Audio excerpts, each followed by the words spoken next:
Say cheese.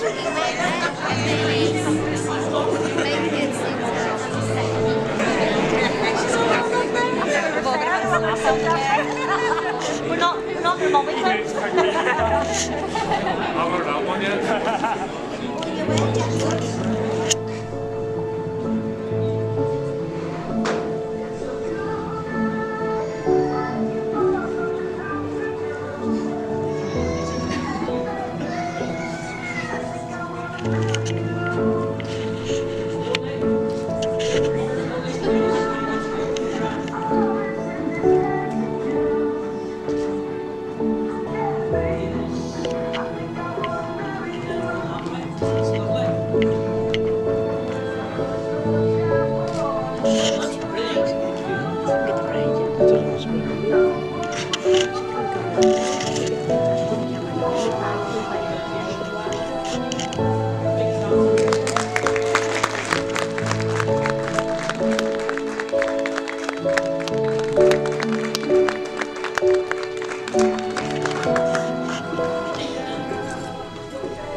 The questions I asked. So you'll have to get them right. Okay, listen, you'll try.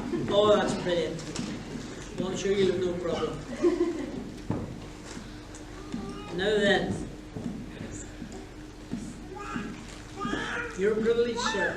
I understand, having walked this lovely lady up the aisle, to present this lovely lady to this very happy gentleman in marriage.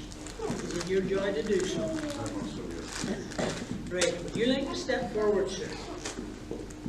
Turn round. Face the two of them. Can you get round there beside me? Hey, he's awfully far away from her. And that's better. Yes, you should be. Now, would you take her right hand? You take his left hand. Put their hands together. Now, it's early in the day. We have an hour and a half, and you can talk to them about marriage.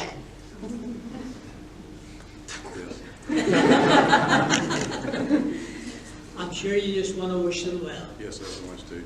Yeah. Well, give her a big hug and wish her well. And give him. Be careful. Be careful what you do to him now. Here's one. Not lovely, ladies and gentlemen. Give him a big hand.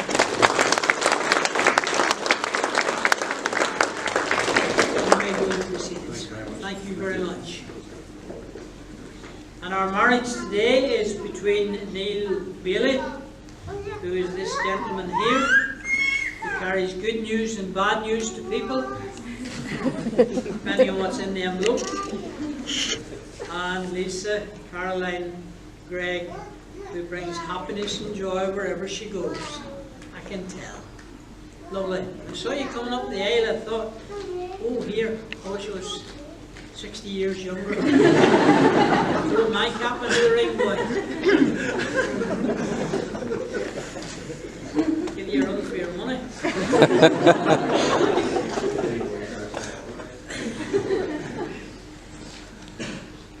Apart from the bridal party, everyone else may be seated. And I think I got that right. Because at a wedding I did in the early days, I said, ladies and gentlemen, you may take your seats. And the voice at the back shouted out, where to? Yeah. So I've never asked them to take their seats anywhere in my life since then. Lovely. What a joy it has been getting to know you and getting to talk to you. And the other night we put the finishing touches to what was, and what has been, a very nice preparation and a wonderful day. Now it's not too hot outside, but it's good inside. The photographer told me he's going to make his decision whether you go outside for a group photograph or inside somewhere, wherever it seems appropriate to him. So keep your ear open for the information as to where you should go to have the group photograph later on today. My privilege and joy to invite you to come to this wedding, asking a blessing, come the day when happiness rings, come rain or sunshine, come summer or winter. Let's celebrate love and all that it brings. I don't know about you, but I think that marriages are a time to be happy and joyful and relaxed. Let's ignore the young people who are here. They'll be walking about a little bit, some of them they'll be wriggling around and getting on. Those who are carrying, both of you, Neil and Lisa, I ask you this question. Do you solemnly declare that you believe that there is no impediment to your marrying each other today? You do. I do. And you do. Yeah, you get the last word today. All right. Good. And in view of getting that one right, we now proceed to the next one. And if you get the next one right, we'll be able to continue with the win. Do you therefore accept each other together to live from this day on as husband and wife? I do. Oh, give them a big round of applause, folks.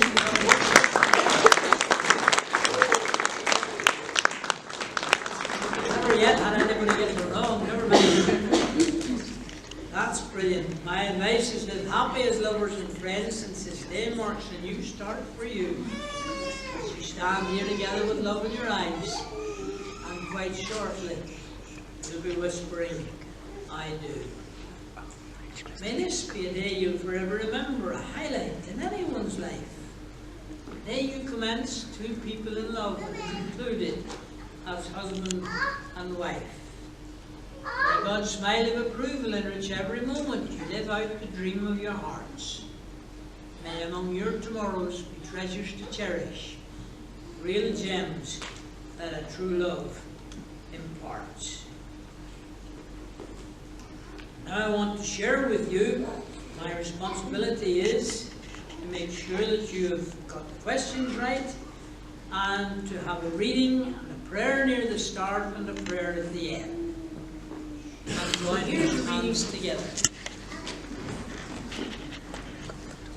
Now, a wee bit nervous, this couple, so they asked me if I would ask them their vows as a question. You know, I remember the time, some of you older folk will remember this. The minister used to stand up at the front, and by golly, he made sure you said those 28 words and you got every word right and every inflection right, and if you didn't get it right, he put you over till you got it right. Well, we've come a wee bit away from that. But we're still as sincere in what we say and what we mean. And we changed the way the vows can be done. So I'm going to ask you a question. You're going to answer the question. Okay? And then I'm going to ask him a question. He's going to answer the question too. So, Lisa, do you call upon all those present at your marriage today to witness that you are taking this Neil alone to be your lawfully wedded husband in prosperity or adversity? You commit yourself to be by his side, loving, honouring and respecting him from this day on and for as long as you both shall live. Ooh, big round of applause, ladies and gentlemen.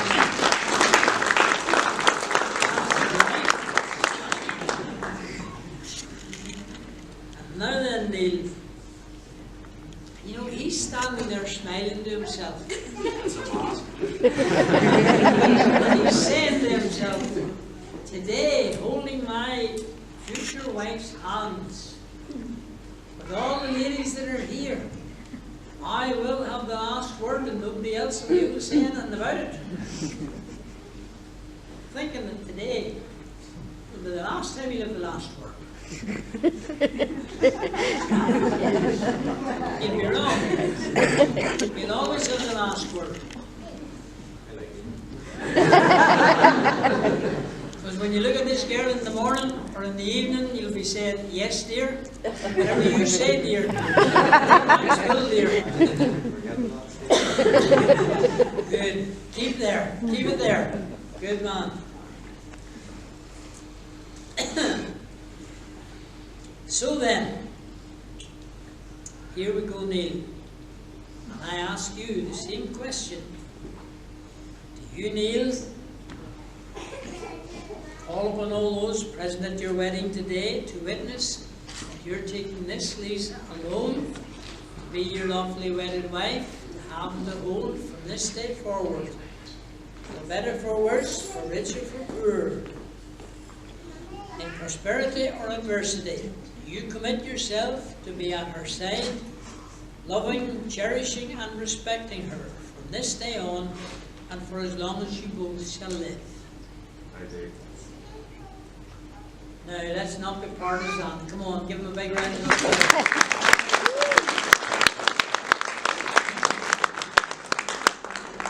Let's just pause for a moment in prayer. Shall we pray? Would you like to put the rings out of the box on the ones? And would you put it on the box? In here. Okay. My privilege and joy to remind you that these rings remind me of three things. My wife told me, now don't forget, boy, kiss. I leaned up towards her and went, she said, no, kiss. K-I-S-S. Oh, I said, right. Well, she said, what does it mean? And I looked at her and I said, keep it short, stupid. So I'm not going to rabble on about it. But I do see three things in these rings. These rings have an aperture in them. There's a vacancy in the middle. In the heart of each of you, there is a place of a love for someone else. Today, you're taking his love, you're taking her love. And that love being up to you should swell your heart. And we trust, fill your heart, like the finger fills the ring, so there's no slippage. Keep it that way. These rings are made of a pure material,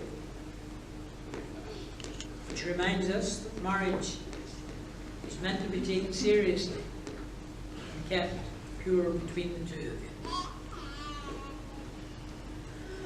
And these rings, of course, are made in a circle.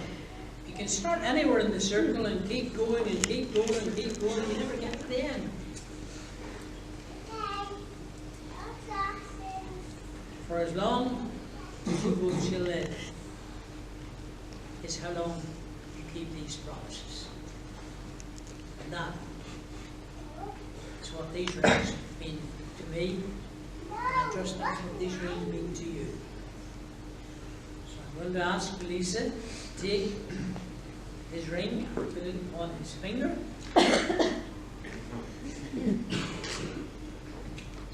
I want you to repeat these words after me, holding the ring.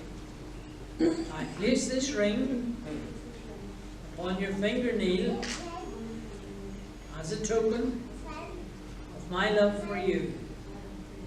May it ever remind you of the commitment we made to each other this day. Thank you. And now, Take the lady's ring, put it on the third finger of her left hand. And then hold it. See, maybe?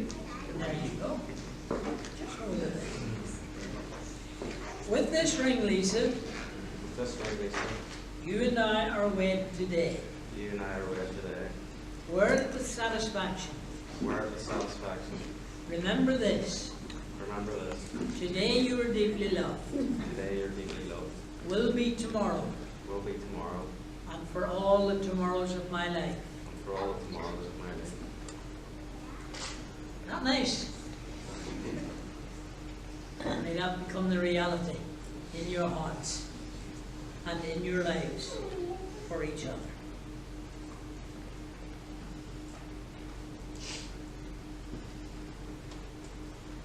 My privilege and joy to ask you now to go round the back of this little table. You just make way for them. And we're going to do a little sand ceremony. Maybe comes to this side, and you will be at that side. This is where I have a confession to make. I go down in the middle of the winter to the beach at Newton Abbot with a bucket and spade. People are looking at this thing here and saying, what's he doing with a bucket and spade in the middle of winter? The middle of summer would be more appropriate. But you see, I need this for this ceremony, which is the sand ceremony. So will you please not tell the police at Newton Abbey or the council that this minister has been taking sand from the beach. Or I'll not be able to do weddings anymore.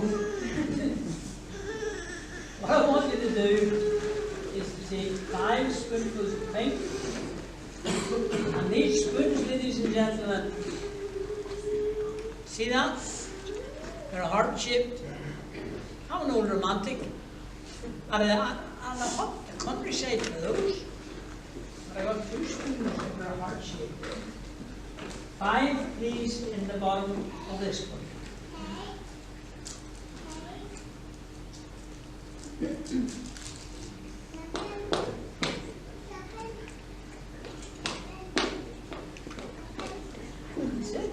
Good for you.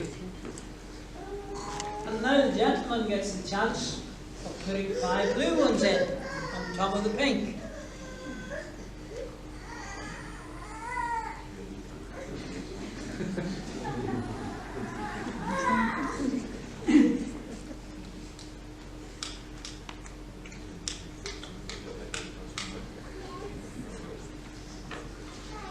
There we are.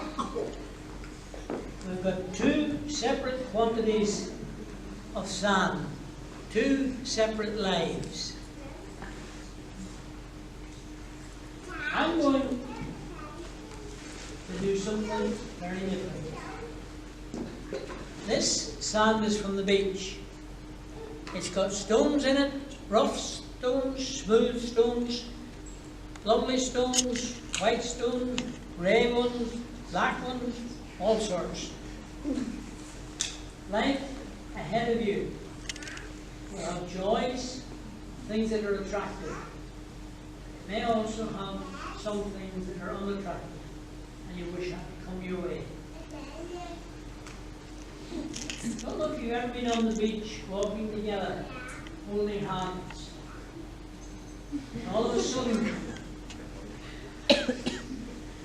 she squeezes your hand like lightning and shouts, "Wow!" And he says, "Wow, she's washing it today, isn't she?" And she says, "Quick, get my shoe off. There's something in there, hurting my foot." A wee tiny sharp stone. So he takes the shoe off, he says, "I can't see anything." Well, she said, "There was one there, shake it. Make sure it gets out." And then he puts it on and she says, "Oh, that's it." And she's standing on one leg while he's doing this. You're both solving the problem. Throughout the journey of life, there will be times when you'll both have to solve a problem. Don't leave it all to him. Don't leave it all to her. our problem to solve together. As we work together at solving your problems, you should find a way forward. That's the best way. Here are the sands of time going in, and you're going to see something quite interesting in a minute.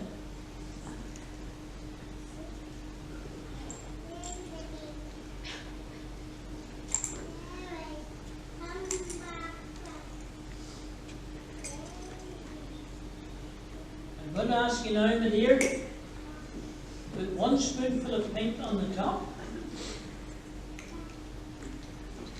I'm going to ask you to put 1 spoonful of blue on the top of that as well.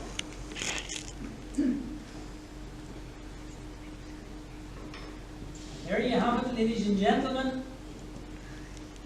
The sands of time.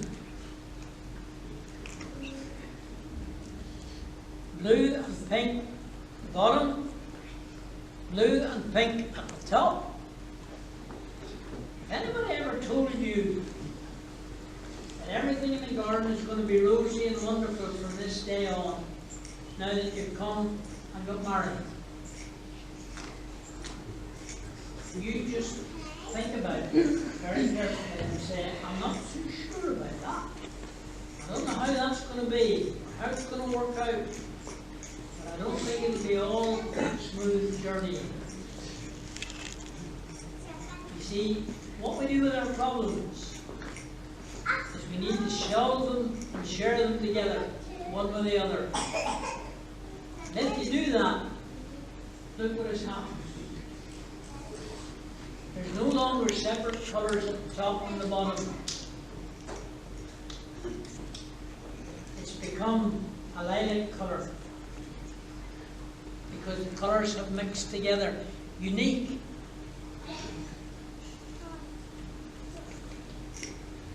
This never goes right the same with everyone. The last one I didn't come out anything as good as this. This one.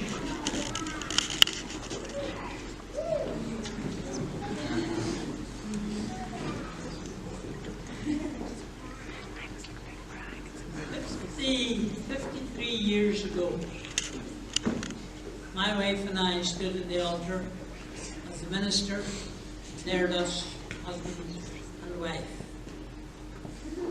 And we've shared those years together. It's been a privilege and a joy. I trust the days that lie ahead of you will fill your hearts and lives with joy and happiness. I'm asking everyone who's here today, in the light of the promises you made in your vows, the commitment you made in your ring statements, and the symbolism that has been reflected in the sand ceremony, to treat you and greet you from this moment on as husband and wife. Whom God joins together, let no man put asunder. It's my privilege and joy to ask you now to do something very traditional and something very, very special. What a joy it is, what a privilege it is to share this special moment on the journey of life with you. You're going to go around the back of this table in just a moment, and you're going to sign the document. That'll go back to the registration authorities. They will put it through the computer and give you your marriage certificate, which you'll need in the days that I have to prove that you have married each other. But before that happens, I want you to realize the privilege and joy that you have of sharing with one another and doing something that every wedding service that I have is characterized by.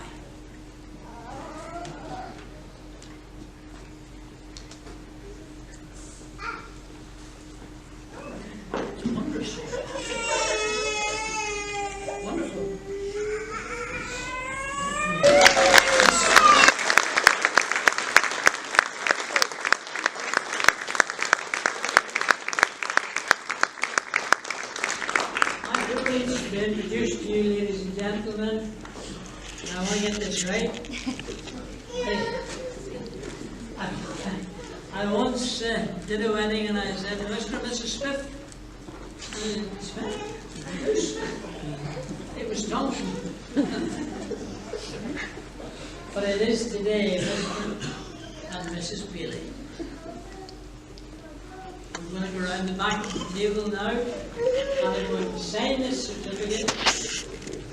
There'll be a few photographs taken by the photographer, and after that I'll invite you all, whoever wants to come up and get a photograph of them, and then we'll do the finale and bring them together and send them off into their future to get used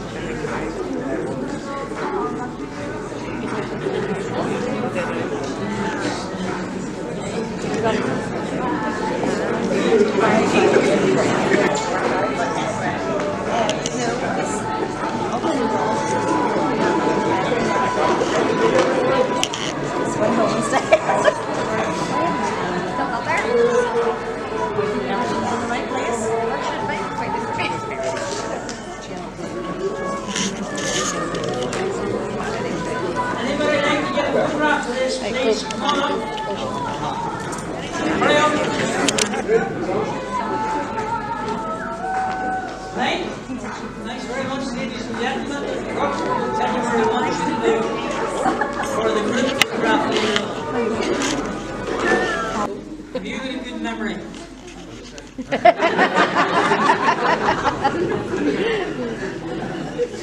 Right. What do you do with a file like this? Right. Well, I want you to remember this.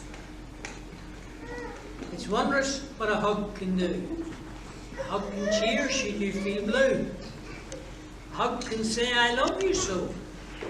Oh, do you really have to go? A hug can brighten any day, whatever life may throw our way. The hug delights and warms and charms. Oh, I might just be why God gave us arms. The hug, there's just no doubt about it. We shouldn't live a day without it. I suppose you've had one today, have you? No. Well, you better go for it right now, boy. Go on. Go away.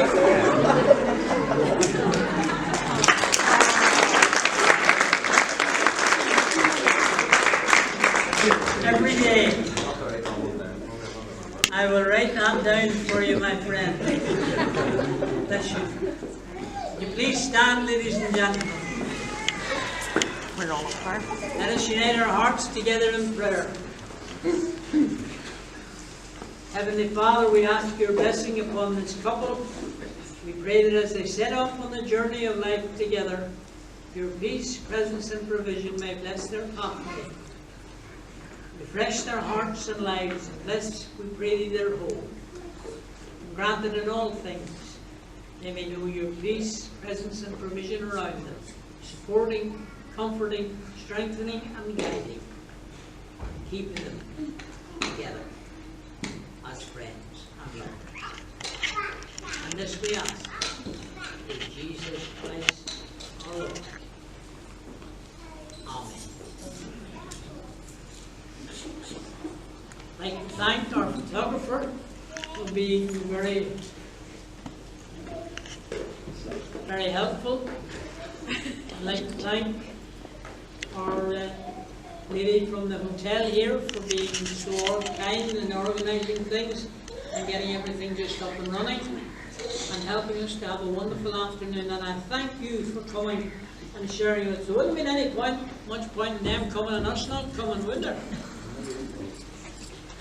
In other words, there'd be no point in us coming and them not showing up either, I suppose. But it's worked out well for the day. I wish you well. May you enjoy life together, a long, happy relationship, fulfilling each other's hearts and lives with joy. Bless you. As you walk off together, give them a big clap and a cheer, ladies and gentlemen. The newlyweds, Mr. and Mrs. Bailey. Thank you.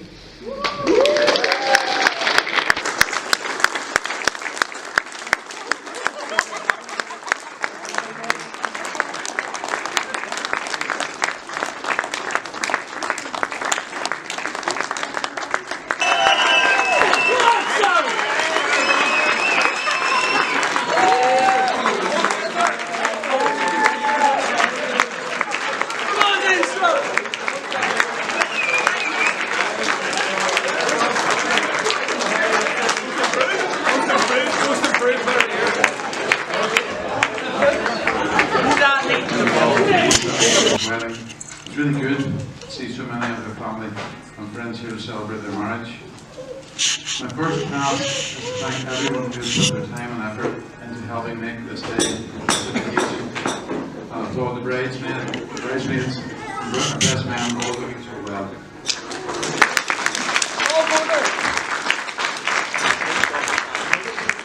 And of course, the photographer has been excellent, really good. So well done to the photographer.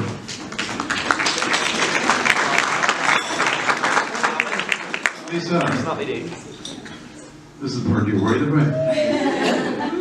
I must tell you just how blessed we've been to have you in our lives, and we hope you know exactly how much we love you and how much very proud we are of the lovely young lady you've become. It's been an absolute joy for us to watch. You're very talkative, extremely inquisitive, and sometimes fiery little red-headed girl. My nickname for you is Fireball. Developing the beautiful young lady that was my absolute privilege to escort you to this ceremony today.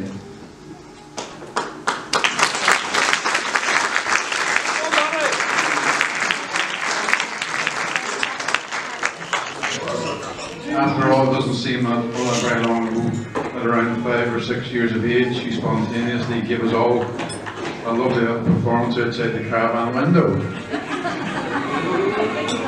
As if you were on TV. It was called something Playhouse. No, Lisa, I'll not name it to embarrass you, or should I?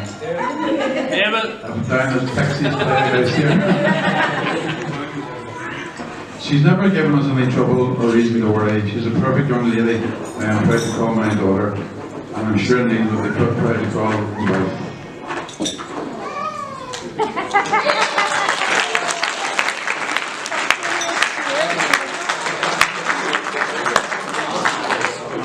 I first became aware that Lisa had found herself a young man through them both working in the same place. Fate, you might say, as they were clearly very suited from the start. Your feelings for me were clear from the start, and in no time you were both inseparable. Of course, this is a very special day for Lisa and Neil, but it's not quite the happiest day of their lives. That day was when their lovely son, Arthur Jack, AJ, was born, and now he's taking part in the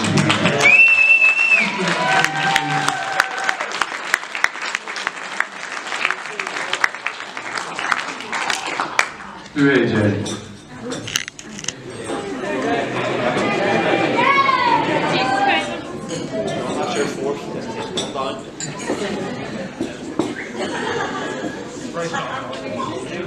You often wonder as a parent how your children will turn out.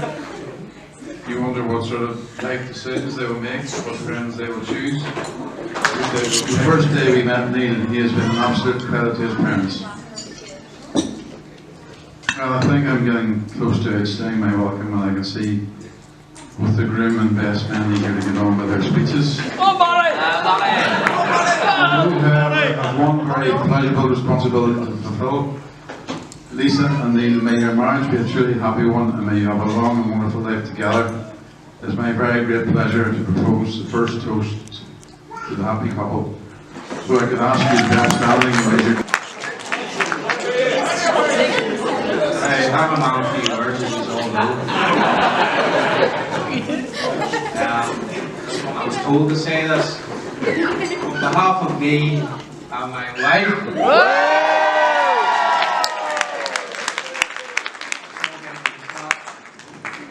I just want to say how lovely she looks today. You're punching! The bridesmaids as well. And they've done a lovely job for the El Candy. On the break. I just want to thank the best man as well for the stag do that I can't remember. Only thing that was the song because I can't, I'm glad I don't. I want to thank Gary just for what you said there. Very good. It's a tough act to follow. I just want to thank everybody else for coming. Enjoy yourselves. Have a good dinner. And more importantly, let's get lit. Yeah! Just saying a wee bit about Lisa. Now obviously, as Gary said, we met at work. She made it hard work for me. Tried pulling moves out. Ignored me for a while. Did you not? She made it tough. Still making it tough for me. But she gave in to my charms in the end. I don't know how he's put up with me so long, but also want to say to everybody, thanks very much for coming. And it's over to Matthew.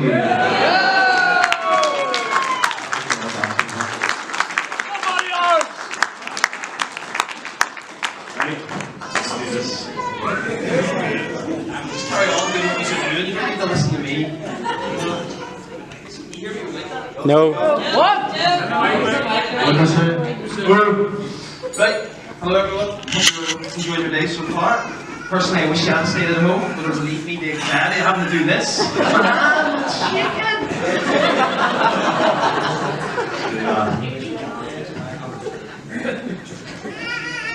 First of all, I'd like to say thank you to the bridesmaids. Thanks very much. You've done a great job to help today.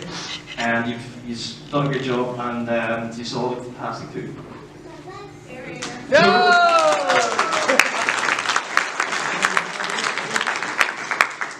So I am Neil's favourite best man for you haven't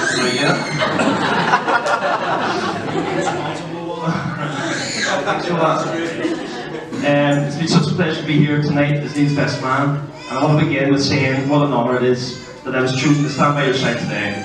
I'm beyond grateful that I get to share this moment with you and Lisa. I wish my hand would stop shaking. This easy. So, you know, the best man speech is known for throwing out some of the most embarrassing aspects of the groom's past. Like funny stories about growing up, or like bringing up stories about drunken nights out. But I'm not going to get into that. Yeah. So let's get stuck into them. So Neil is that guy amongst any group of people that you can hear him before you can see him. When we go out on the drink sometimes, Neil can go quiet. Yes, it is all I know.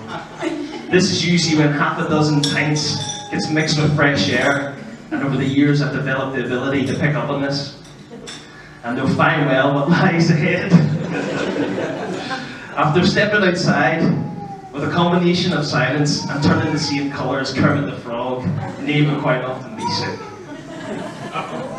To begin, he would always go off and have a tactical whitey. But as this became a regular occurrence, Neil, the guy with no shame, would just carry this out anywhere he wanted to. I'm really sorry, boy. For example, me and Tony went out one night, decided to head out for a few quiet drinks in Betty Black's. And there Neil was with his Thursday night crew, and he strolls over to our table to have a bit of banter. Next thing out of nowhere, Neil picks up a glass which had a vodka and coke in it, and proceeds to swap it with one of his own cocktails. Remember this? Oh, it's impressive, yeah. And as you do, he sets it casually on top of the table for everyone to see this impressive work of art. Clearly a man with such impressive skills decided to take the performance to the next level. In comes down the door. Oh yes. With an early flight, pints in the airport, vodkas on the flight, we managed to stumble onto a bus heading to the hotel.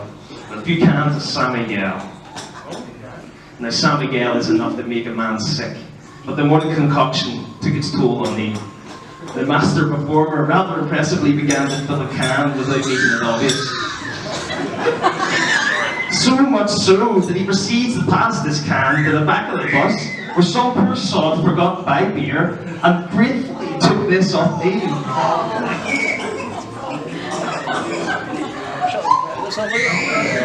To Neil's disgust, me and Glenn stopped the heroes drinking from that can. Though now I wish I hadn't let him, to be honest. Sorry, I shouldn't let him do it. So, Neil tends to come across on days that life matters, like nothing bothers him, but he does have a weakness. One night, I invited Neil to my house to watch the football. He was hungry, and he decided to order himself a Chinese takeaway. This was back before it used to be chubby beef. Yeah, you were.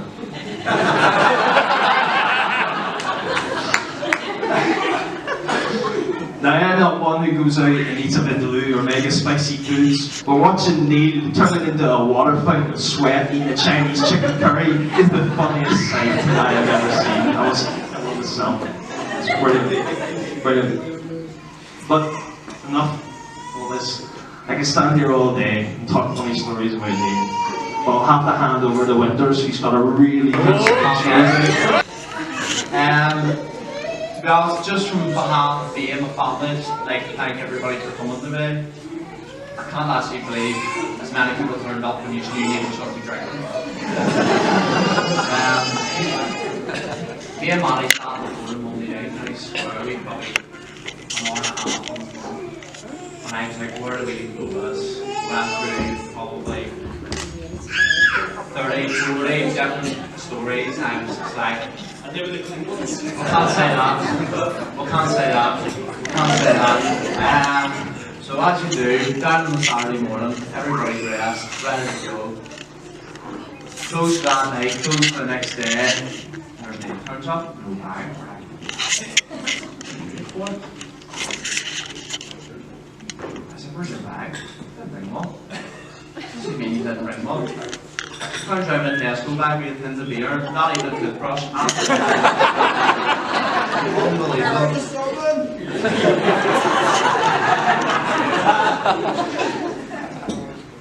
Well, obviously, me and Neil, a year and a half between us, being close since no age. I don't even know what to say. Absolute, yeah. Absolute nightmare. I got through at 26, I never.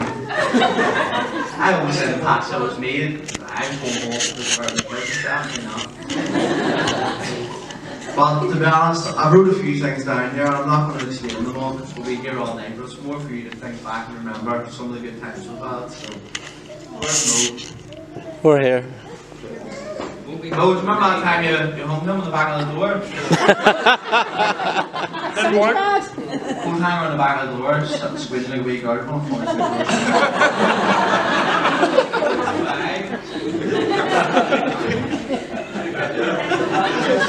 Not about this too much, but anybody that lives in Whitehill probably knows about the Coke Pop incident. We'll say no more. Grand National running down South Avenue. Yep. The Captain Foot Stamp. You probably see that later on. BYM away days and trips. There's been some good memories over the year, but to be honest, I'm absolutely delighted to be standing here with your brother, one of your best men, to have another great memory with you today. So if you all just like to raise your glass.